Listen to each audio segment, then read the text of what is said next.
bonjour. Comment ça va depuis la dernière fois? Ni bien ni mal, mais ouais. Du coup, je suis contente d'être ici. Ouais. Vous vous souvenez ce qu'on avait dit la dernière fois, ce qu'on avait travaillé aujourd'hui?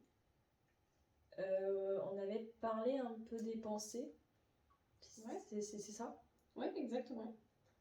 En fait, on avait commencé à parler des pensées automatiques. Je sais pas si vous vous rappelez de ce que c'est. Plus exactement. Les pensées automatiques, c'est vraiment ce qu'on va penser sur le coup. Donc vraiment quelque chose qu'on contrôle pas. Là, par exemple, imaginons, je vous jette un verre d'eau. Imaginons. D'accord. Vous allez penser quoi? Là, peut-être que vous allez penser pourquoi elle a fait ça? Oui, ou j'ai fait une erreur. Les pensées automatiques, elles dépendent vraiment de chacun. Un individu va pas penser la même chose qu'un individu B. Et justement, c'est ce qu'on va essayer de voir aujourd'hui, que parfois nos pensées automatiques, elles sont pas forcément adaptées à la situation et que c'est pour ça qu'on réagit différemment d'autres personnes. D'accord. Donc si vous voulez, je vais vous proposer un exercice. Je vais vous montrer une petite image et je vais vous demander au bout de 30 secondes qu'est-ce que vous pensez. Je vais vous la laisser regarder et vous allez me décrire ce que vous en avez compris. D'accord. Ça vous va? Oui, oui, bien sûr. Ok. Hop.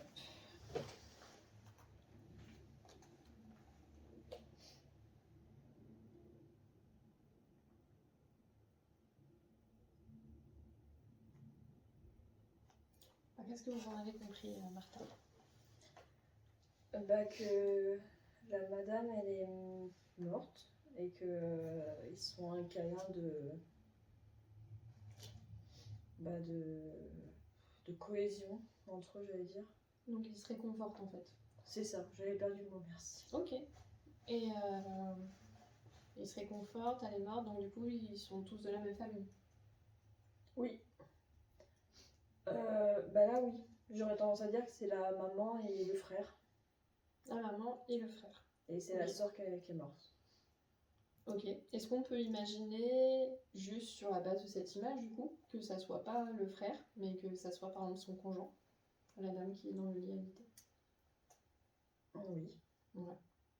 Et qu'est-ce qui vous a fait dire que là c'est une grand-mère, par exemple?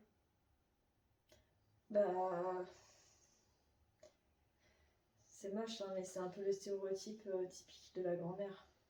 Elle est un petit peu enveloppée avec une robe, elle est petite de taille, et elle a la boule pour les cheveux.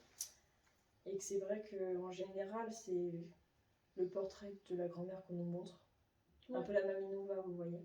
Oui, je vois, totalement. Après, vous savez, on est tous biaisés, on a tous été des stéréotypes, et en fait, c'est normal d'en avoir, quoi. Après, le fait d'en avoir conscience et de se dire, là, j'ai ce stéréotype-là, ça nous permet indirectement de prendre du recul là-dessus. Et on peut aussi se dire ça pour certaines pensées. Si jamais des fois, vous avez une pensée qui vous envahit trop, n'hésitez pas à vous dire, j'ai la pensée de. Donc, par exemple, je sais pas, vous êtes anxieuse pour le fait d'aller acheter du pain.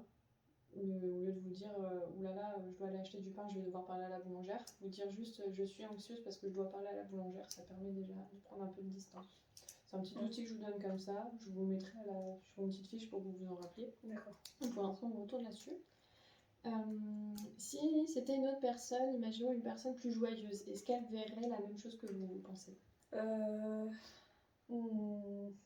Non, du coup, je pense que pour ce genre de personne-là, ça serait la dame, elle a alité sur le lit d'hôpital et ils se font un câlin pour se dire c'est bon, elle s'en est sortie. L'opération s'est bien passée ou c'est pas si grave que ça. Ouais, exactement. Et en plus, du coup, là, on est passé de la personne est morte à la personne, elle s'en est sortie, quoi. Et il y a peut-être une étape entre les deux aussi. Malade? Ouais, juste malade, et peut-être qu'effectivement ils se réconfortent, mais peut-être que du coup ils sont joyeux, mais ça peut être autre chose aussi. Est-ce que vous voyez d'autres alternatives à ça?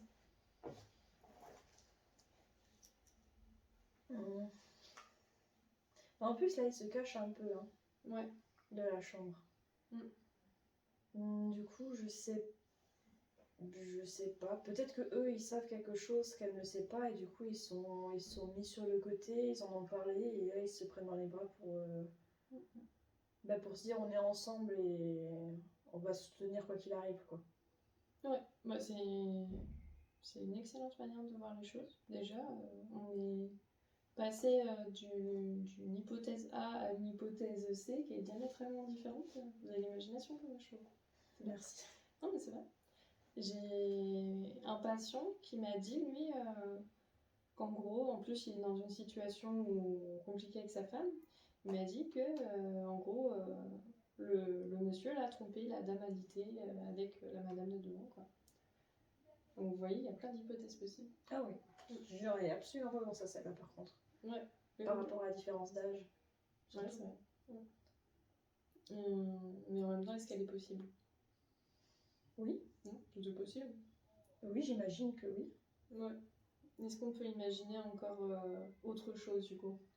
En partant du fait que même quelque chose qui n'aurait pas paru possible comme ça de prime abord, bah en fait au final c'est quand même là par exemple la tromperie, vous l'auriez pas imaginé, mais au final. Comme on part du principe qu'ils sont tous de la même famille, mais ils ne le sont pas forcément. Oui. Ah bah oui, ça peut être par exemple la dame elle vient de perdre son mari. Ouais. Et le monsieur c'est le mari de la femme qui est à l'hôpital et juste le mari et la dame ils se réconfortent mutuellement. Ouais. Ouais, c'est possible. Ça peut être une rencontre. Je sais pas. Il y a peut-être aussi une autre hypothèse que du coup vous avez dit tout à l'heure c'était le frère. Peut-être que le frère a accepté de lui faire un don d'organes ou des choses comme ça et que du coup la grand-mère le remercie. Oui. Est-ce que vous avez autre chose un petit peu dans cette même trame? J'en aurais une du coup, oui. Ouais, dis-toi. Bah l'inverse. Ça serait la dame elle est décédée et elle a fait un don d'organes pour par exemple, je sais pas, le fils de la dame et le mari la prend dans les bras pour lui dire je sais pas, c'est un cadeau. Ouais. Il en avait besoin, il en avait plus besoin, donc c'est normal que ça vous revienne. Ouais, Peut-être qu'il les a choisis, je sais pas. Ouais, c'est. Bravo, c'est une excellente possibilité. J'aurais pas. Ouais, bravo. Et moi, est-ce qu'il y a d'autres raisons pour lesquelles on peut être hôpital? Parce que tu vois, c'est quand même pour des raisons graves, mais parfois on peut y être pour des raisons plus joyeuses, peut-être. Un accouchement? Ouais. Du coup, est-ce que vous avez un scénario avec ça? Ah bon? Ah bah du coup oui, c'est peut-être son mari et avec sa mère qui se prennent dans les bras parce qu'ils sont super contents, il y a le bébé qui vient de naître. Ouais, c'est possible. Ouais. Elle a quoi pour vous? Elle a un garçon, une fille? Je sais pas, je dirais une fille. Ok.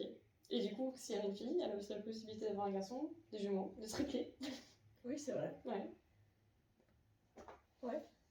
Là, du coup, on a, si j'ai bien compté, on a à peu près une dizaine d'histoires possibles, alors qu'à la base, on était parti sur elle est morte et c'est le frère qui console la grand-mère.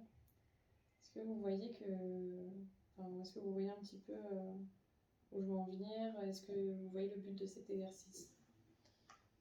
Donc, de ce que je comprends, c'est pour me faire voir qu'il y a d'autres possibilités que ce que je pense directement. C'est ça? Exactement. Et puis surtout, ça nous permet aussi de voir que nos pensées, c'est pas des faits. Dans le sens où vous vous êtes dit, bah là, la personne, elle est morte. Oui. Donc pour vous, c'est un fait en fait. La personne, elle est morte, il se console. Et souvent, dans le quotidien, c'est ce qu'on a tendance à faire. On a tendance à dire, bah là, dans telle situation, par exemple, je dois aller acheter le pain à la boulangère. Si je bégaye, la boulangère, elle va me juger. Alors, on prend ça généralement comme quelque chose de fait et d'objectif. Alors que c'est rarement le cas en fait. Tout est biais d'interprétation. D'accord. Et plus on a, justement, là, on a travaillé un petit peu sur la flexibilité cognitive. Et plus on entraîne cette fameuse flexibilité, plus on apprend justement à se dire que bah, les pensées automatiques, des fois, c'est des pensées automatiques et c'est ce qu'on pense nous, mais qu'une autre personne n'aurait pas forcément pensé la même chose. Oui, en tout cas, là, c'est ce que j'ai pu comprendre avec vous. Parce que c'est vrai qu'il y a des hypothèses que j'aurais vraiment pas pensé au premier abord, on va dire. Et c'est vrai que j'étais pas partie sur le versant joyeux non plus. Ouais. Et en vrai, c'est plutôt sympathique de faire ce genre d'exercice. J'ai trouvé ça C'est bien marrant. et drôle, ouais. Oui, puis ça renforce un peu la créativité aussi. Moi, j'aime bien faire ça avec les patients. Si vous voulez, la prochaine fois, on peut continuer un petit peu là-dessus et on pourra s'amuser à chercher le plus d'hypothèses possibles l'une et l'autre et après on comparera qui en a le plus. Et vous verrez, ça va être fun et petit à petit, vous...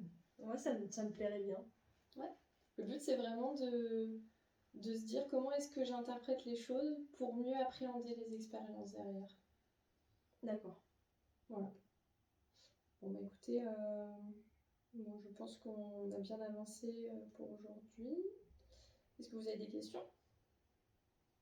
Non, pas forcément. Ça me semble clair, donc...